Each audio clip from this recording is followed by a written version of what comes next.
Hey, what is up, YouTube? It is K-Rod here. I'm back with another good boxing video for you guys today. Sorry that I haven't really been able to keep up with boxing content, but I was kind of happy enough to have the fight call with Mo Boxing to try to possibly take a risk in doing a fight call on the Lomachenko, Richard Comey fight. That was a good fight. If you guys want to go check that out, please check it out. I could probably even get the full video and try to post it on my channel. Uh, Try to, take a chance with that, but it really doesn't matter.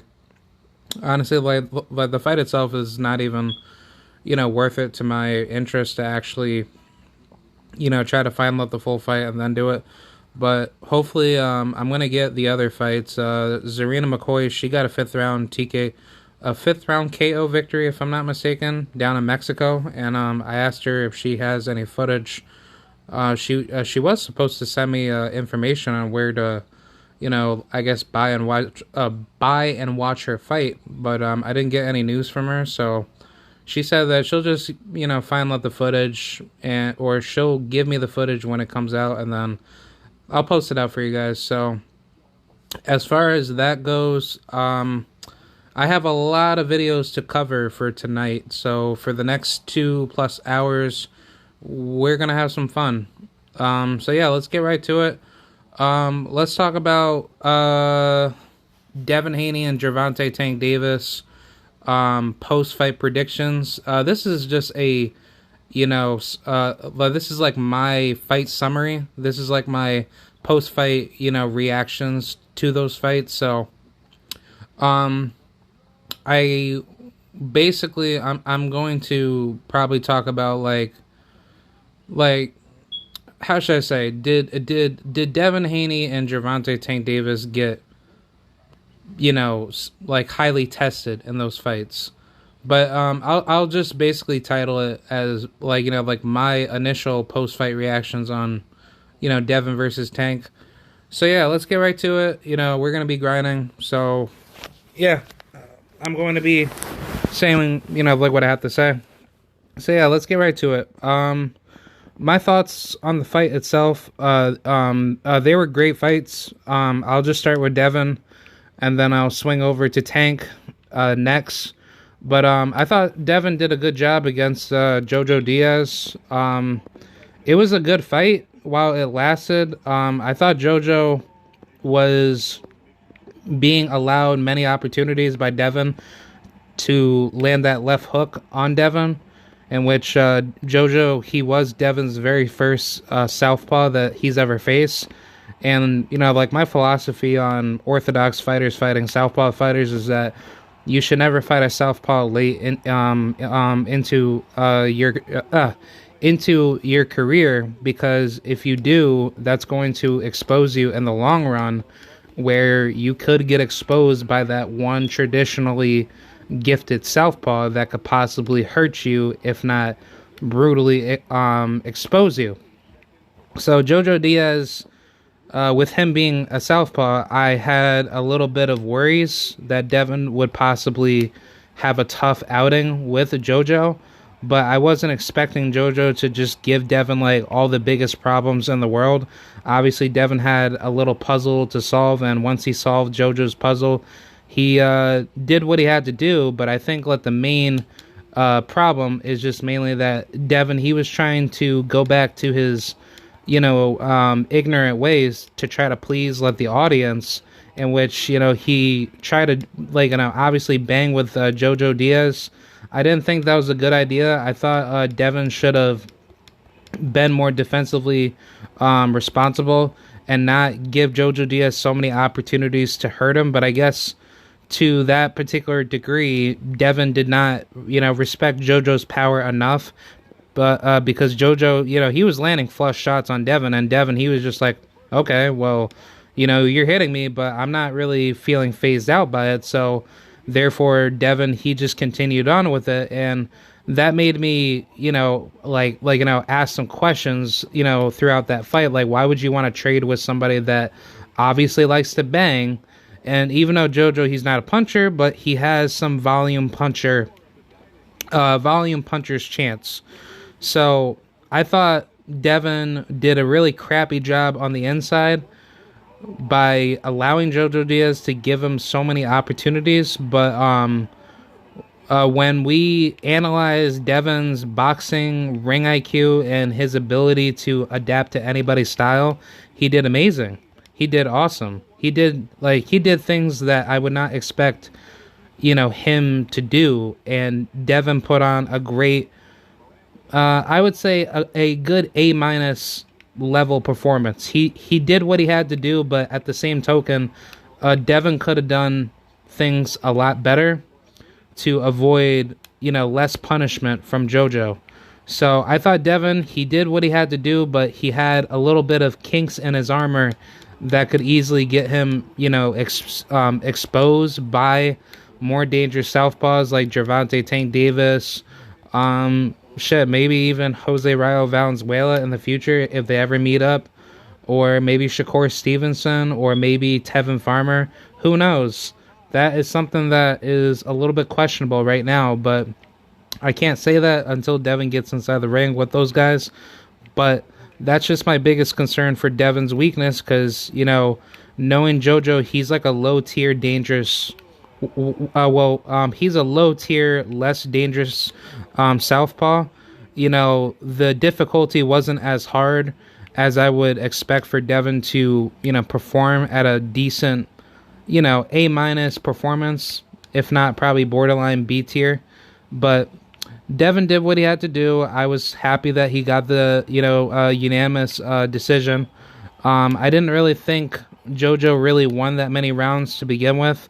I mainly had it 9-3 for my scorecard. For Devin, obviously doing his thing.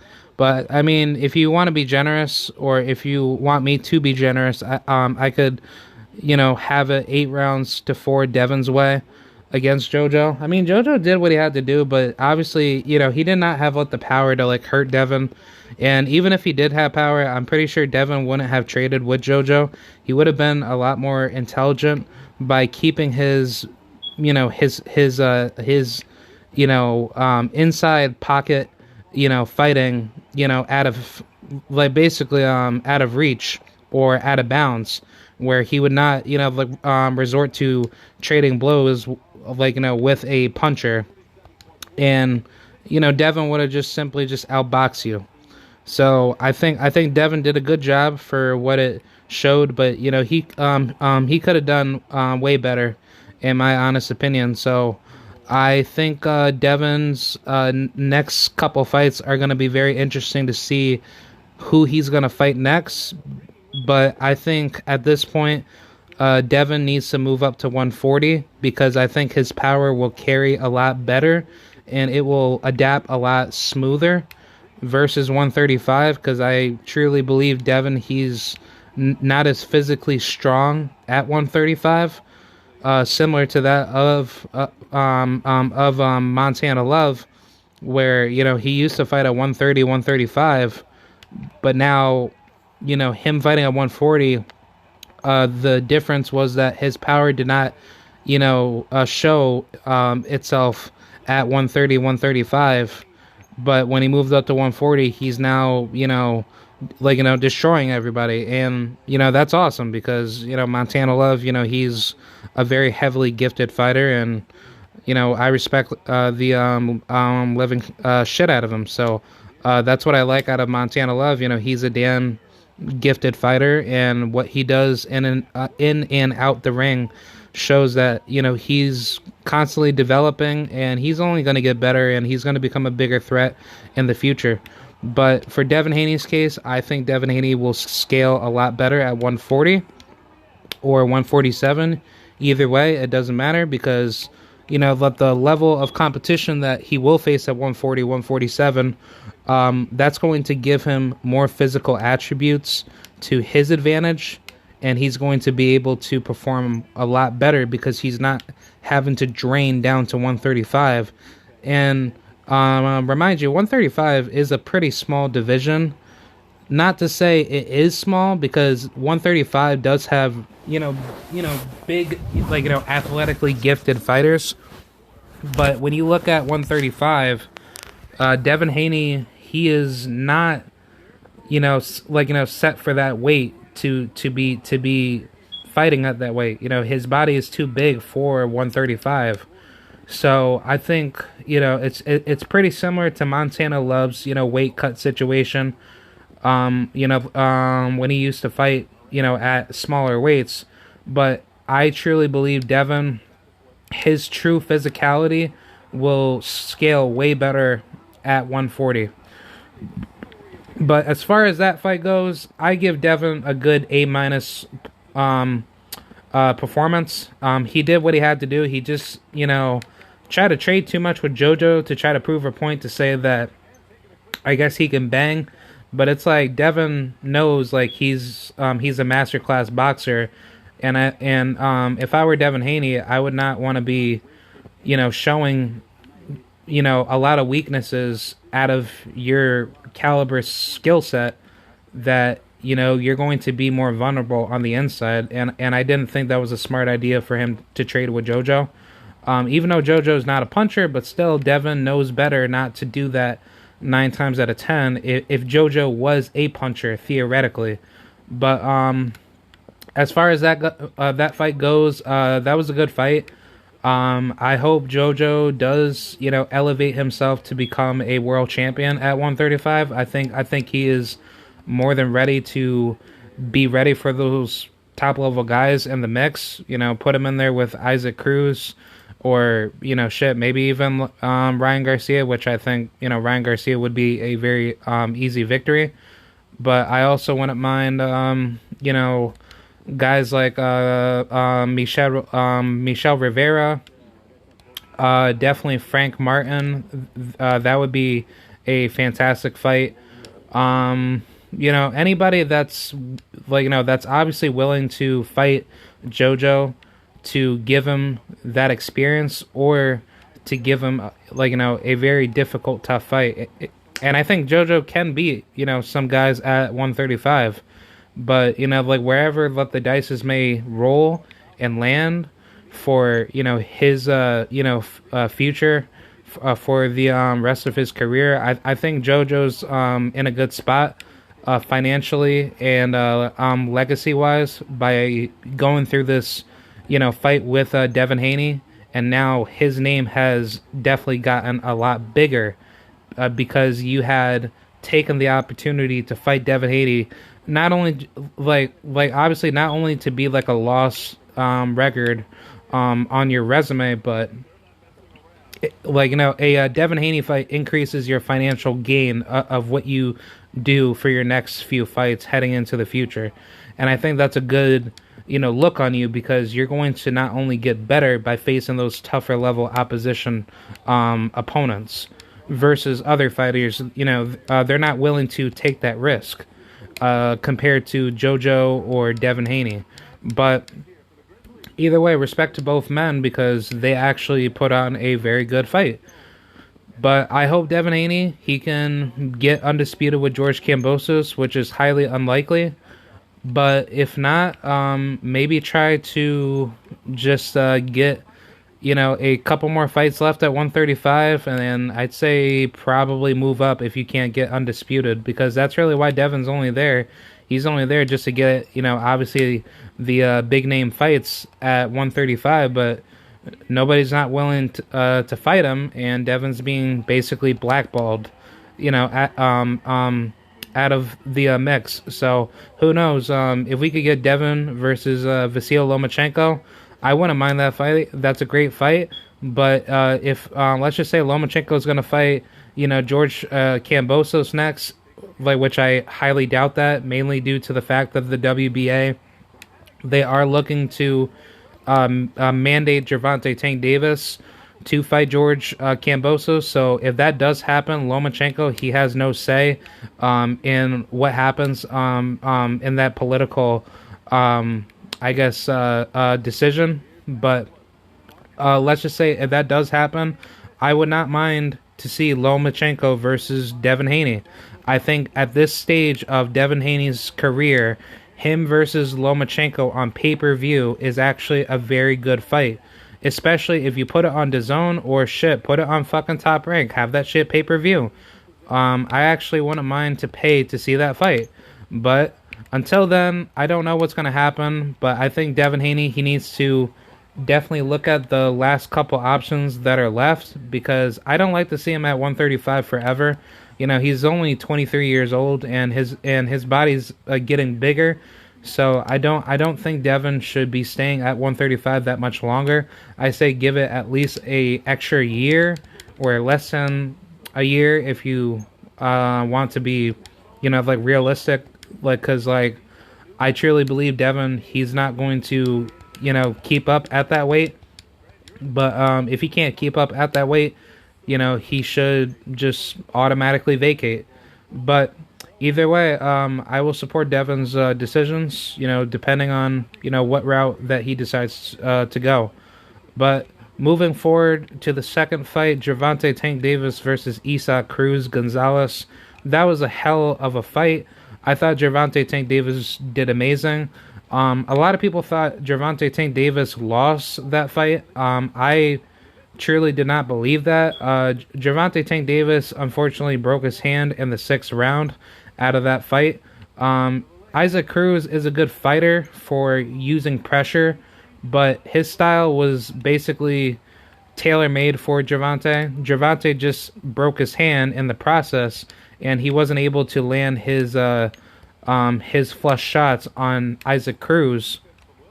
And Cruz was able to, like, you know, land some minor success on Gervonta, but, you know, like, you know, most of his shots weren't even landing or hurting Tank. So Gervonta basically took advantage of that by defeating Cruz with one hand, in which his, you know, injured hand was, you know, completely messed up. Gervonta wasn't able to do the things that he wanted to do, in which he was still hurting Isaac Cruz with one hand.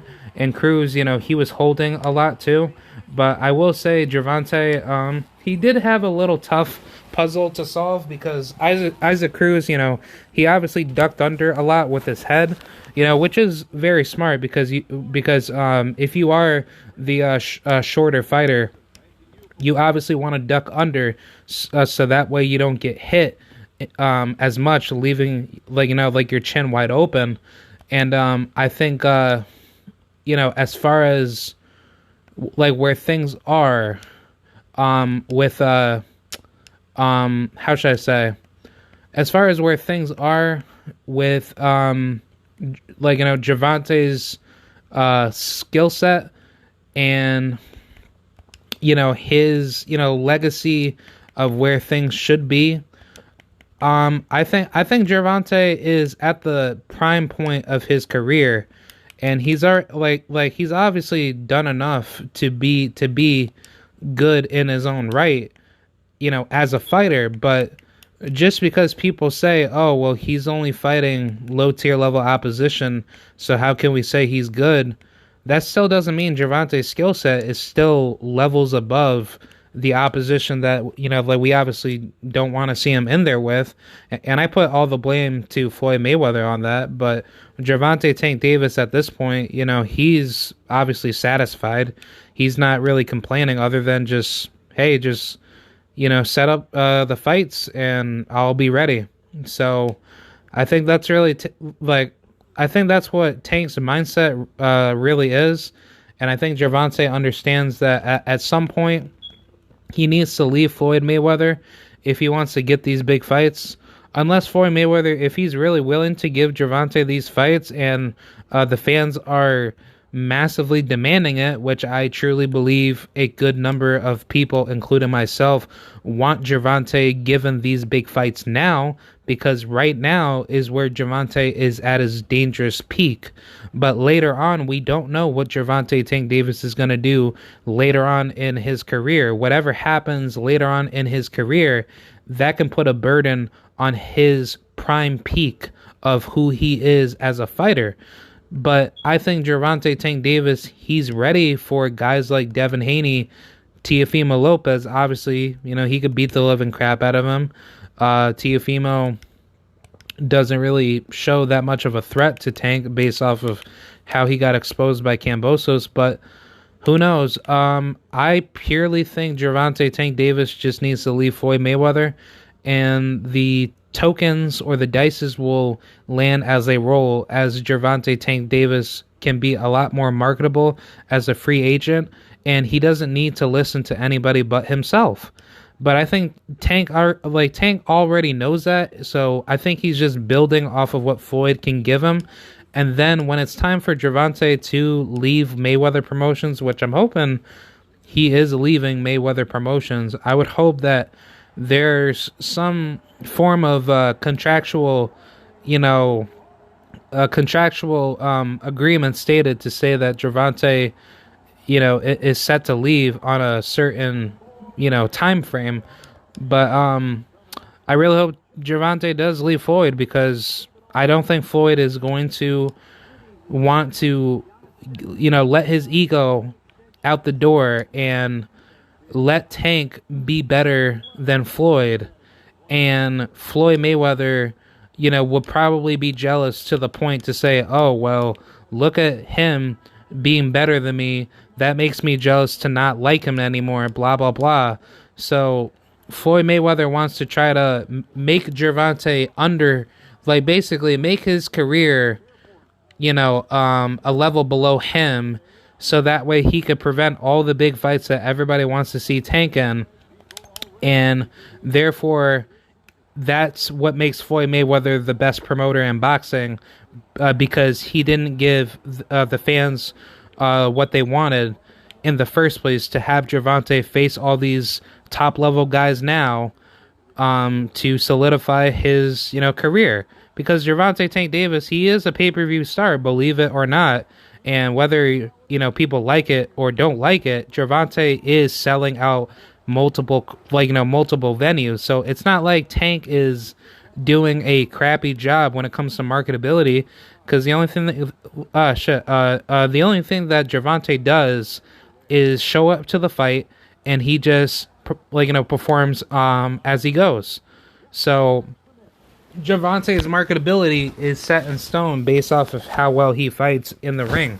And I think it's mainly due to the knockouts, but obviously it's mainly due to how well he's been fighting. And that's what makes Gervonta Tank Davis. So I think as far as where things go for Gervonta's career, he knows what's left to do. But I don't think being with Floyd Mayweather forever is going to help you elevate your skills. Or no, not your skills, but your marketability to the highest level for your legacy. Because Gervonta, even though he is a prize fighter, prize fighters need to run their own, career, for their own, generational benefit. So for all the generational wealth that you're accumulating now, you want to make sure that you don't ever come back to the sport of boxing and you're able to do the things that you want to do in boxing, after boxing. And don't get it twisted. Gervonta, he is a very smart person. It may not seem like Gervonta knows what he does with his life, but I would assume, knowing that Gervonta has his own promotional boxing business, he has, a lot of connections that are helping him, basically structure his, financial life, when boxing is over. Because not a lot of boxers have that. And it's good that Gervonta, he's given those resources by Floyd, Al Heyman, people that know how to save their money and actually, invest it and grow it. Because Gervonta, he's making more money outside of boxing. So, therefore, his promotional business is helping him generate a crap load of wealth. He's probably investing in real estate or whatever type of other financial investments that he's doing. But still, Gervonta, he's doing everything right. So, if anything, he's doing everything that Floyd Mayweather is doing now. But I think him basically just listening to Floyd Mayweather and not having a say in his career is going to hurt him long term. But as far as the boxing legacy goes, that's going to screw Gervonta Tank Davis's career. But as far as the after boxing timeline lifestyle, he's going to be super like super rich. So Gervonta doesn't need to worry about what's left in boxing because he is pretty much set when boxing is done. So I think Gervonta, he has everything set up.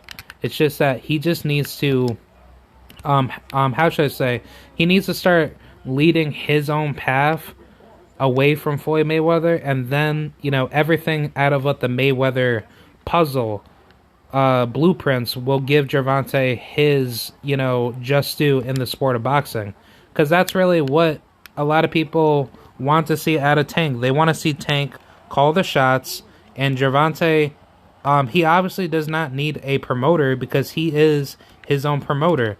See, now the question would be like, oh well, Kieran or K-Rod, it's not that easy being your own promoter in boxing, blah blah blah. You got to think about all the costs and like whatsoever's just to even pay out like your lawyers and all these crazy ass fees and shit, like just to be a promoter. Just to set up like your own fights and blah blah blah. How is Gervonta going to set up his fights properly? If he's not going to have Leonard Ellerbe and Floyd Mayweather, and but the simple answer to that is Gervonta needs to hone his own promotional business. He needs to be the back end of his fights. He needs to be calling the shots for his fights, because if Devin Haney's doing everything properly by just partnering with DAZN, instead of having him pay out his own fighters or his fights that he has to pay all this money for, it'd be better to be with a network that respects you enough, like DAZN and Matchroom, where they're going to give you a crap load of money. And then on top of that, you don't have to pay out for all this promotional BS in selling the fight and trying to set up venues. Obviously, like, you still have to promote yourself to be in the fight, but still, at the end of the day, the fighters are the real promoters. But think about it with the NBA. Everybody knows who the NBA players are, but the NBA players don't have to pay out any money to the NBA just to be promoted, because the NBA is paying you to be promoted to play in the NBA. So therefore, you are on that massive mega network that is going to pay you millions upon billions of dollars. So therefore, the NBA has their set network of its own, where they don't have to rely off of ESPN, Fox, ABC, all these big time multi-billion-dollar media news networks, or like whatever. They can actually run it, by themselves. And I think what Gervonta needs to do is that, definitely do what Devin Haney's doing, but at the same time, promote your own brand. Be you. Be Gervonta Tank Davis. You have to be the entrepreneur of enterprise, of promoting your own brand and your own name. And I think Gervonta, he's capable of doing it. It's not like he has to pay anything out of pocket just to have any fights set up if he becomes his own free agent. Because if you think about it, if he is his own free agent, he's actually making 10 times more money doing that. Even though, it's very difficult to become a free agent in boxing if you don't have that big promotional network that's willing to work behind you. But at the same token, when you're a big name like Gervonta Tank Davis, think about all the networks that would be willing to do business with you, and all the other sponsorships, all the big time businesses like Coca-Cola, Nike, Jordan, all these big time companies that are willing to work with you. They can do that. You don't need to pay anything. You just get paid to show up to the fight, and you pay everything off the back end. And then you're getting more money off the back end because of all the promotional sponsorships and the incentives that are marketing your name. So Gervonta Tank Davis, at this point of his marketability and his financial career as a fighter, that helps him big. Gervonta fighting anywhere globally is going to get paid mega billions of dollars. So Gervonta doesn't need to obviously people don't understand what the business of boxing and the economics of like what fighters do go through, and obviously that's mainly due to lack of poor misinformation. But just to summarize it, if you are a big name in boxing and you can run your own promotional business as a fighter, and you make more money off the back end instead of letting a promoter take your cut, and you're not able to make as much money, from your fights because that promoter is that middleman taking your shit away, then therefore you are going to become 10 times more richer by running your own business as a fighter or a promotional label as a fighter. And all the marketized incentives behind it are going to skyrocket you when you start winning more and you start, being put on massive radars that people want to see you on TV. And obviously television time is a big thing in boxing. So being put on television is a huge, must, as a big time pay-per-view, fighter. But I think Gervonta Tank Davis, where he's at in his career, he's doing everything right. He's not putting himself in any danger. Basically screwing his career over. He's doing everything right. As far as, just fighting and keeping himself, very active as far as trying to, do his best whenever he is fighting, opponents that, we consumers don't want to see him in. But still, at the same token, Gervonta, he has more buying power when he does leave Floyd Mayweather, instead of him letting Floyd Mayweather control his career, and therefore, therefore we're not able to see the fights out of Gervonta's career, and basically to see him grow. So I think Gervonta Tank Davis at some point, he needs to start putting his foot down and start being that man to be the man, because he can be another Floyd Mayweather. He can be that type of fighter where he is Money Mayweather. Who knows? But Gervonta can only do that through himself. He cannot let Floyd Mayweather just, ruin his career, and then we're not able to see the fights that, that we been wanted to see for years. So I say until then, just keep, obviously, pushing the word, out to many people to urge Gervonta Tank Davis to leave Floyd Mayweather, because I think Gervonta, he's going to elevate himself to be a much bigger name, the minute he leaves Floyd Mayweather. But if Leonard Ellerbe and, Floyd Mayweather actually do decide to put Gervonta in there with all those big level names, then so be it. Because I think eventually, he's going to have to do it, especially at 135 or 140 or 147. But I think where Gervonta is at right now, Gervonta needs to, control his career. And as far as extra details on Gervonta's, championship legacy, he already recently vacated his WBC regular belt at 140. So now he only carries the WBC not WBC, WBA regular 140 pound belt, and now he carries the 135 lightweight WBA regular belt. So Gervonta is basically a